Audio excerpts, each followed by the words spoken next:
एकनाथ शिंदे साहेब होते आणि त्यांना आम्ही कळवलं असा अपघात झालेला आहे, गरीब लोक आहेत. आणि मग तिथं येऊन उदय सामंत आणि आम्ही दोघांनी डिस्कस केलं आणि त्याच्यावरती तिथं डिक्लेरेशन केलं की यांना 5 लाख रुपये आम्ही द्यायचे.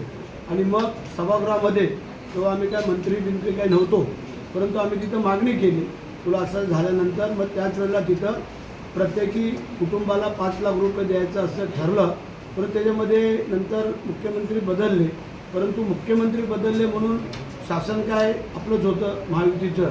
आणि मी परत त्याचा पाठपुरावा करून मग देवेंद्र फडणवीस साहेब, एकनाथ शिंदे साहेब, उदय सामंत यांना सांगितलं, बोला आपला शब्द गेलेला आहे आणि आम्ही स्वतः तिथं होतो आणि आम्ही डिक्लेरेशन केलेलं आहे.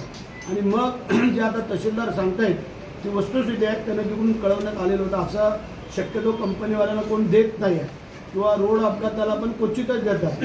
जसं आपण मध्ये आत्ता आपले 4 अपघात झाले, त्यांना 1-1 लाख रुपये सध्या आपण दिलेले आहेत, पण त्यांना वाढीव अजून मिळणं गरजेचं आहे.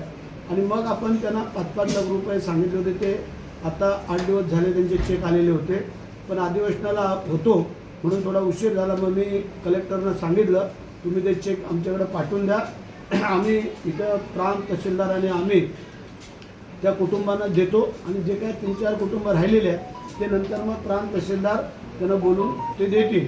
परंतु आमची जबाबदारी होती ती आज आम्ही पाहतो. 1% पण इकडे तिकडे नाही आहे, कारण जे तहसीलदार शितोळेने आता सांगितलं ती वस्तुस्थिती आहे. तसं ही पहिलीच अशी घटना आहे की आम्ही कंपनीवाल्यांना ही भरपाई दिलेली आहे.